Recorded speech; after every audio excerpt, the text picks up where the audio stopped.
Bienvenue dans le dernier point de l'information. Madame, Monsieur, bonsoir. Tout de suite, les titres de votre édition. À la une de cette édition, la rencontre entre la première dame de Côte d'Ivoire, Dominique Ouattara, et la directrice pour l'Afrique de l'UNICEF, Marie-Pierre Poirier, au cœur des échanges, la protection des enfants en Côte d'Ivoire.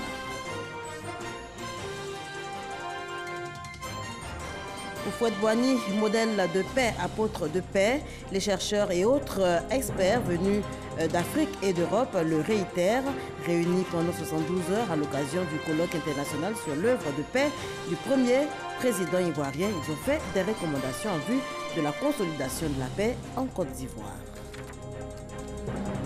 Et puis le dossier EcoPlus de ce mardi s'intéresse aux aviculteurs ivoiriens. 250 milliards de francs CFA, 250 000 emplois, voilà ce que représente cette filière en chiffres.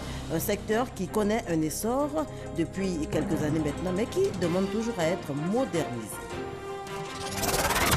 Voilà pour les titres. On démarre avec cette information. Plus que 24 heures pour la date butoir de dépôt de dossiers de réclamation concernant les élections régionales et municipales couplées en Côte d'Ivoire. La Commission électorale indépendante CEI a reçu à ce jour environ 80 dossiers de réclamation pour donc les municipales et les régionales. Je vous le disais en titre, la première dame de Côte d'Ivoire, Dominique Ouattara, a échangé ce mardi avec la directrice pour l'Afrique de l'UNICEF, Marie-Pierre Poirier. Avec Dominique Ouattara, il était question de protection des enfants. On en parle avec Awa Touré. La directrice régionale pour l'Afrique de l'Ouest et du centre de l'UNICEF, Marie-Pierre Poirier, et la première dame de Côte d'Ivoire, Dominique Ouattara, ont fait le point sur la situation des droits des enfants en Afrique de l'Ouest et plus particulièrement en Côte d'Ivoire. L'enregistrement des naissances, l'élaboration des extraits d'actes de naissance pour tous les enfants et la lutte contre le travail des enfants ont été longuement évoqués lors de cette rencontre. Faire le point sur un ou deux des sujets qu'elle a accompagnés personnellement, des droits de l'enfant très importants qui sont en train de faire des avancées importantes au Sénégal. Le premier est l'enregistrement des naissances. Le ministre de la Justice, le ministre de l'Intérieur et Madame la Première Dame ont lancé une opération spéciale pour s'assurer que tous les enfants qui sont sur le territoire et pour l'instant voulaient passer leur examen de fin de CM2 auraient accès à ce certificat et comment on allait bâtir sur cela pour garantir ce droit au certificat de naissance à chaque enfant.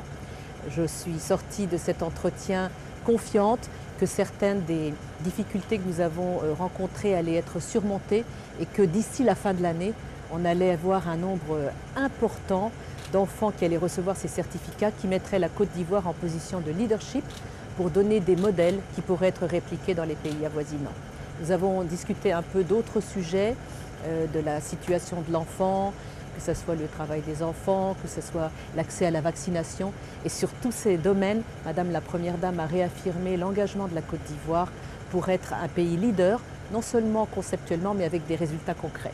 Marie-Pierre Poirier a par ailleurs indiqué que l'UNICEF sera toujours aux côtés de la Côte d'Ivoire dans le cadre de la mise en œuvre de ses actions en faveur de la protection des enfants.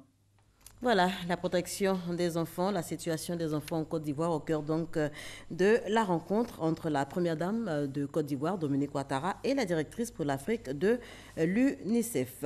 Houphouët-Boigny, modèle et apôtre de la paix, les chercheurs et autres experts venus d'Afrique et d'Europe, réunis à Yamoussoukro, l'ont réitéré, réunis pendant donc 72 heures à l'occasion du colloque international sur l'œuvre de paix du premier président ivoirien. Ils ont fait des recommandations en vue donc de la consolidation de la paix dans notre pays. Léon Brou. Le temps pour la Fondation Félix Houphouët-Boigny pour la recherche de la paix d'en mobiliser le financement et sera érigée ici une statue géante du premier président de la République. Question d'immortaliser pour les jeunes générations et c'est l'avenir Félix Houphouët-Boigny qui reste 25 ans après sa disparition, modèle universel de paix au regard de ses actions. Conclusion du colloque international sur l'œuvre de paix du bélier de Yamoussoukro. 3 jours aussi pour analyser les obstacles à la paix en Côte d'Ivoire. Puis les scientifiques invitent à la culture de la paix. Aux hommes politiques de Côte d'Ivoire, privilégier le dialogue sans exclusion dans le processus de réconciliation nationale. Privilégier le dialogue dans la résolution de tout différend en Côte d'Ivoire. Promouvoir la justice sociale. Faire de la préservation de la paix sociale la priorité de toute action politique. Sensibiliser et éduquer les populations à la culture de la paix. Aux populations, cultiver la tolérance, la fraternité et le dialogue. Éviter le recours à la violence. Respecter l'ordre public. Cultiver la discipline. Le colloque d'expliquer l'absolue nécessité de ce changement collectif de comportement indique la paix comme socle de vivre ensemble et de développement. Il s'agit donc de ressouder le tissu ivoire pour booster l'essor national et l'épanouissement des Ivoiriens, une exigence qui confère encore une actualité à cette affirmation de Félix Houphouët-Boigny que je cite « Le bonheur, le vrai, on ne l'apprécie que lorsqu'on l'a perdu. Faisons en sorte que nous n'ayons jamais à le perdre, mais à l'accroître sans cesse par le travail et l'effort au quotidien. » Direction Grand Bassam où après la proclamation des résultats de l'élection municipale du 13 octobre dernier, des violences ont éclaté. Des personnes mécontentes du résultat ont saccagé la cour royale et vandalisé l'espace qui abrite traditionnellement les festivités de l'Abissa. Le gouvernement soucieux du bien-être des populations souhaite donc l'apaisement et le ministre de la Culture, de la Francophonie a été dépêché sur les lieux. Maurice Kwaku Bondama a eu des rencontres avec donc le corps préfectoral et la chefferie traditionnelle. La contribution de tous a été évoquée pour le retour d'un climat de paix, climat favorable à la tenue de l'Abissa. Être classé au patrimoine mondial de l'UNESCO vous impose un comportement pacifique.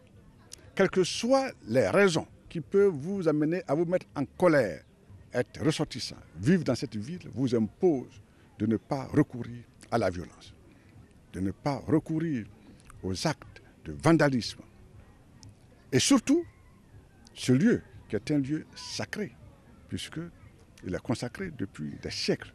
Et il a fait partie du dossier d'inscription. Et c'est le seul lieu que les colons ont dû respecter dans son intégrité, à raison de la portée forte de l'Abissa, fête de cohésion, fête de paix.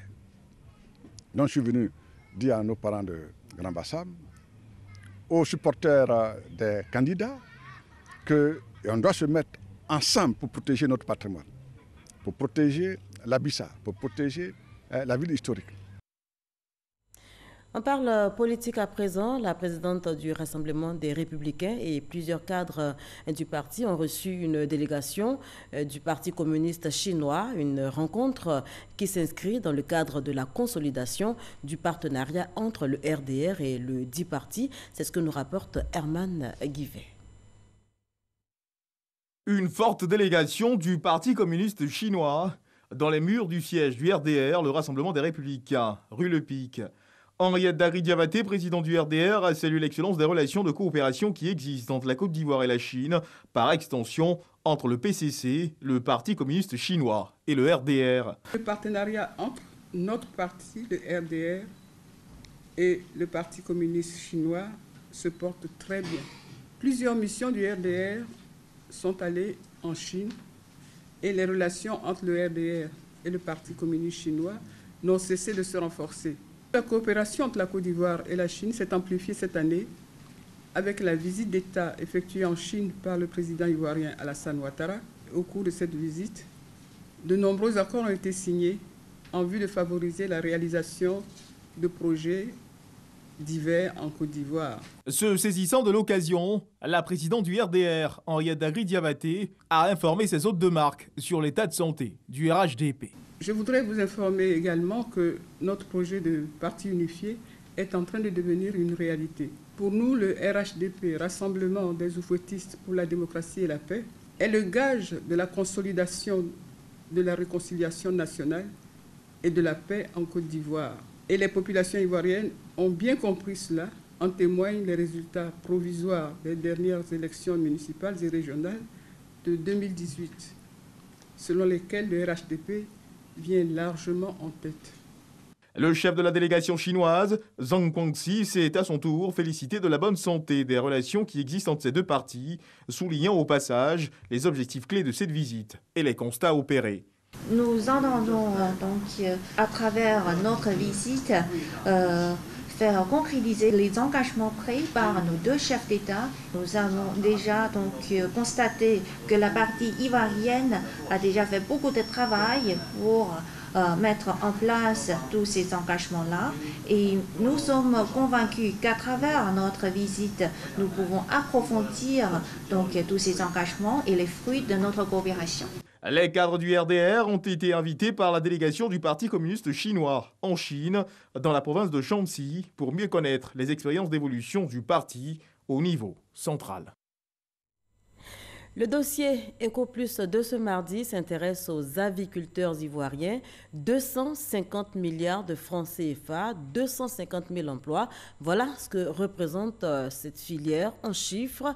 Un secteur qui connaît un essor depuis ces dernières années grâce au PSRA, le plan stratégique de renforcement de l'aviculture, mais qui demande toujours à être modernisé et surtout à être financé. Jean-Luc Gbangbo a fait incursion justement dans l'univers des petits aviculteurs ivoiriens en quête de soutien. Regardez.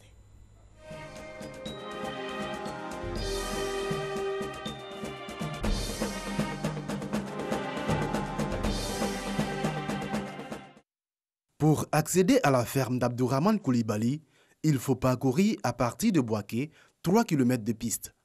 Abdourahmane est enseignant, mais il s'est également lancé dans l'aviculture il y a 8 ans. Une activité qu'il exerce avec tous ses écueils. Ce bâtiment, il faut compter 1 370 000. Pour l'approvisionner, on a mis 1000 pondeuses en raison de 650 francs la pondeuse. C'est un investissement qui est lourd. Malgré ces difficultés, Abdourahmane utilise les grands moyens pour pérenniser son activité. Aujourd'hui, il reçoit une équipe de vétérinaires pour la vaccination de ses pondeuses. Une opération qui ne lui coûtera pas moins de 42 000 francs CFA. Quand vous ne procédez pas de cette façon, vous n'avez pas le résultat qu'il faut. Donc, obligatoirement, il faut les vacciner, il faut les entretenir, nettoyer le bâtiment, les nourrir comme il faut pour pouvoir espérer avoir une bonne ponte. La vaccination, un luxe que ne peuvent s'offrir tous les aviculteurs de la région. Il y a beaucoup d'éleveurs qui commencent l'activité, mais à la longue, qui lâchent le morceau parce que tout simplement, les résultats ne sont pas bons. Pourquoi? Parce que tout simplement ils n'ont pas suivi tous les conseils qu'il faut ou alors toutes les bonnes procédures de production qu'il fallait. Des éleveurs qui lâchent l'activité par méconnaissance de la prophylaxie, mais surtout par manque de moyens. Abdourahmane nous conduit dans une ferme voisine, ou du moins ce qu'il en reste. Aujourd'hui, les gens n'ont pas les moyens. Ils ont investi pour construire des fermes. Les fermes sont abandonnées, 5 ou 6 fermes abandonnées. Tout simplement parce que les gens n'ont plus de moyens pour continuer. Des fermes abandonnées, des emplois perdus, au moment où la filière avicole est en quête d'une meilleure productivité afin de relever le défi de l'autosuffisance en viande de volaille. Il est difficile de vouloir atteindre l'autosuffisance alimentaire en volaille si on laisse mourir des fermes comme ça. Les structures existent, le cadre est là. Il nous suffit seulement d'un petit coup de pouce en financement et en encadrement. La filière avicole est animée par quelques 2000 aviculteurs qui partagent les mêmes difficultés. Même pour Amadou Ramdé, l'un des principaux fournisseurs en volaille à Yamoussoukro, c'est la croix et la bannière pour maintenir une activité qu'il exerce pourtant depuis une vingtaine d'années. On a subi vraiment des conséquences massives. Aujourd'hui, on a eu des grandes sociétés qui faisaient de la restauration, ils sont partis avec notre argent. Donc je me suis dit, au lieu que je produise en grande quantité pour le moment, il faut aller doucement, doucement. Son rêve aujourd'hui, installer à Yamoussoukro un véritable centre avicole qui professionnaliserait davantage le métier d'éleveur. Il devra pour cela résoudre un autre problème, le foncier. J'ai demandé cet espace-là aux parents pour que je puisse m'installer. J'ai lancé ce lotissement-là pour que ça soit approuvé et que je sois à l'aise pour vraiment faire mon travail tranquillement. À une dizaine de kilomètres de là, toujours dans la région de Yamoussoukro, Bertin Kouadio, ingénieur agronome géotechnicien, lui, a réalisé une trouvaille qui pourrait révolutionner l'élevage local de volailles. Nous faisons un croisement entre nos poules africaines et puis des coqs qui ont de plus grandes performances pour pouvoir donc améliorer le format de ces poulets-là.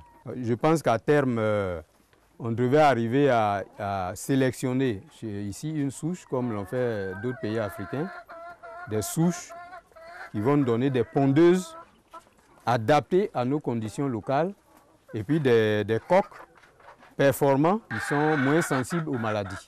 Développer un élevage spécialement de poulets africains, c'est ce à quoi travaille aujourd'hui cet enseignant-chercheur à l'Institut national polytechnique de Yamoussoukro. Ces poulets sont très demandés. D'ailleurs, il y a un problème même pour satisfaire la demande. Je pense que pour pouvoir satisfaire cette demande, il faut donc qu'on arrive à développer la production.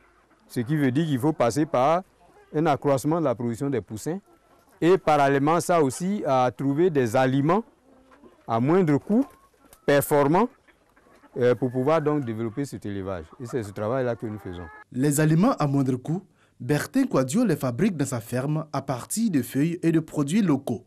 Une véritable ferme expérimentale qui se présente comme une des nombreuses solutions envisagées pour la redynamisation de la filière avicole.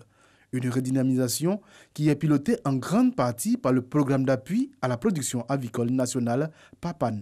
L'ensemble même des problèmes de la filière sont pris en charge dans le plan stratégique. Quand je parle par exemple du financement, il s'agit de permettre à ces petits éleveurs-là de pouvoir renouveler leur équipement, de pouvoir renouveler leur matériel.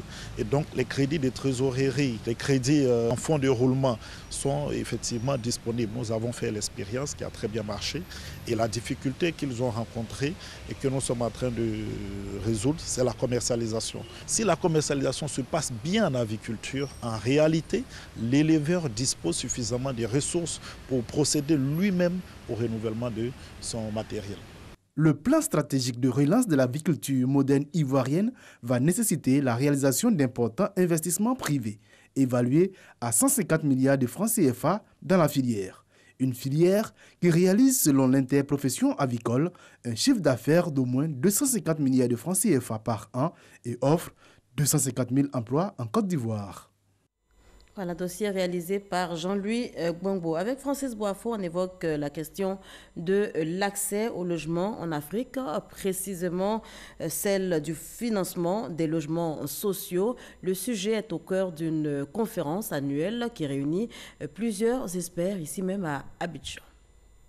L'accès au logement, c'est une préoccupation qui touche tous les pays africains. Par exemple, la pénurie de logements au Nigeria est actuellement estimée à 17 millions d'unités. Le Ghana aurait besoin de 170 000 unités pour l'année prochaine. Le Kenya en aurait besoin de 2 millions. Le déficit est estimé à 3,5 millions par an dans la zone UEMOA, Union économique et monétaire ouest-africaine.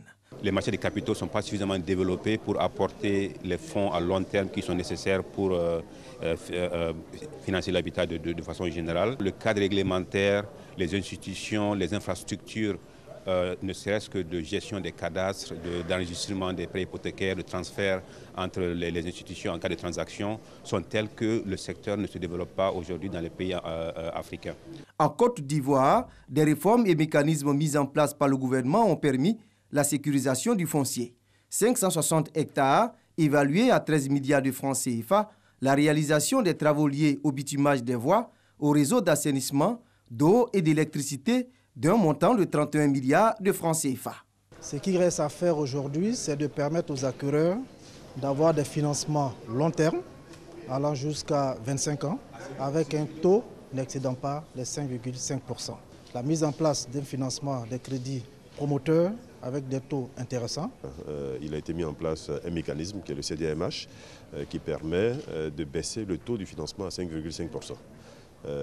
Et il est important également que le financement soit long, donc sur une durée entre 15 et 20 ans au minimum, pour permettre justement que l'acquéreur puisse rembourser sur sa vie professionnelle. Nous avons bon espoir de réussir cela pour ce qui concerne nos populations.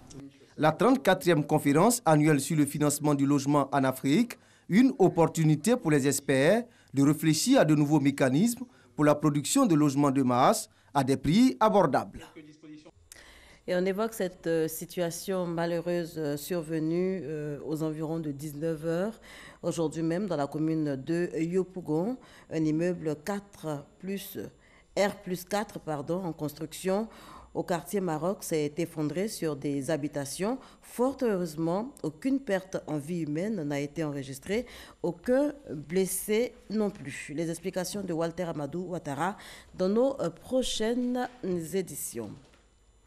Mais avant, on parle de cette quinzaine de pays africains réunis en ce moment sur les bords de la lagune Ébrié, le temps d'un séminaire d'information et de sensibilisation, séminaire sur le développement durable des ressources minérales dans les grands fonds marins. Et on en parle avec Nadia Edja et Noël Nyanyou. L'espace maritime attribué à la Côte d'Ivoire, c'est 250 km². De plus, elle dispose d'un droit sur la zone internationale maritime hors de sa juridiction. Cette zone, dite patrimoine commun, est la plus grande des aires maritimes. Elle regorge de nombreuses richesses minérales. Pourtant, les pays africains sont absents dans l'exploitation et l'exploration de cette zone internationale appelée aussi Grand Fonds marin. Nous avons vraiment une très forte intention de changer cet aspect des choses. Nous avons au niveau de l'Afrique 38 pays qui sont donc en contact direct avec l'eau. Le potentiel que les différents pays africains ont est vraiment réel et particulièrement prometteur. Les raisons de cette absence, le manque d'informations et des moyens nécessaires à la création d'entreprises spécialisées dans le domaine. Des insuffisances à corriger donc. D'où l'initiative en terre ivoirienne de ce séminaire sous-régional autour du thème « Le développement durable des ressources minérales des grands fonds marins ». Les richesses des eaux, du sol et du sous-sol de la mer permettent une dynamique de diversification du tissu économique avec à la clé la création d'emplois, la mise en valeur de ces richesses implique la formation de nos cadres dans ce domaine. Au cours des 4 jours que vont durer ce séminaire, les 15 pays participants seront sensibilisés sur les opportunités des grands fonds marins. Il sera également défini une stratégie pour faciliter l'installation d'entreprises africaines sur cette zone. Tout cela dans l'optique de contribuer à la croissance de l'économie maritime et à l'atteinte des objectifs de développement durable. Un nouvel outil de planification et de gestion des forêts. Il est baptisé Image. Il a été présenté lundi, donc hier, au cours d'un séminaire organisé par le ministère du Plan et du Développement. Et c'était en présence de l'ambassadrice de la Grande-Bretagne en Côte d'Ivoire, Pierre Diplomenet et Issaïo. Les participants à ce séminaire sont issus de différents ministères. Ils sont venus s'approprier ce nouvel outil de prévention de la déforestation à partir d'un système d'alerte précoce. L'importance de cette thématique n'est plus à démontrer. Eu égard aux effets du déboisement sur le changement climatique et toutes les formes de dégradation des ressources naturelles nationales, cet état de fait a des impacts certains sur les revenus et la santé de nos populations. Image a été conçu par l'Agence spatiale de la Grande-Bretagne. Cet outil va aider à classer, cartographier les différents couverts végétaux et à surveiller en temps réel l'utilisation des forêts et des terres. L'outil Image permet surtout de surveiller ce qui se passe dans les forêts. Donc il y a un aspect surveillance, mais il y a aussi un aspect de modélisation de scénarios qui permet au gouvernement de prendre les meilleures décisions. Un projet pilote dans l'ouest du pays s'est révélé concluant. À partir de novembre, il sera étendu sur l'ensemble du territoire. Rappelons que la Côte d'Ivoire compte seulement 3 millions d'hectares de forêt alors qu'elle en avait 16 millions dans les années 60. Aller à l'aventure en Europe, le rêve de nombreux jeunes Africains. Un rêve qui, malheureusement, se transforment quelquefois en cauchemars. À plus de 10 000 km de la Côte d'Ivoire, en Russie, ils sont des centaines de jeunes partis donc de la Côte d'Ivoire pour réaliser leurs rêves, mais qui se trouvent confrontés à des conditions de vie très peu reluisantes. Et c'est chaque jour qu'ils se tournent vers leur ambassade pour retrouver la terre natale. Russie, le rêve brisé de nombreux jeunes Africains, un dossier proposé par Serge Collier. C'est aux portes de l'ambassade de Côte d'Ivoire en Russie que nous rencontrons Alexis Goké. Ce jeune Ivoirien a passé 5 années à Moscou dans l'espoir de réaliser son rêve de devenir footballeur. Des gens qui m'ont donné l'invitation m'ont accueilli. J'ai pu obtenir avec des petits clubs ici, mais ça n'a pas donné. Plus de 3 millions de francs CFA investis par sa famille pour obtenir le billet d'avion et des papiers d'entrée en Russie. Au bout de ce sacrifice, un rêve brisé. Pour jouer au football ici, la Russie, il faut être professionnel. Il faut être professionnel peut-être dans l'équipe nationale.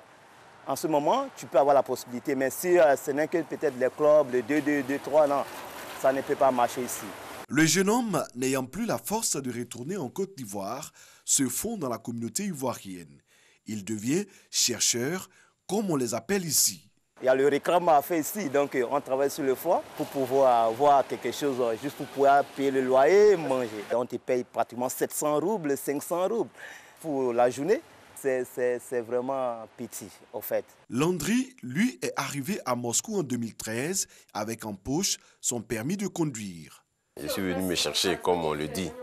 Actuellement, je travaille un peu avec les diplomates, je dépose leurs enfants à l'école.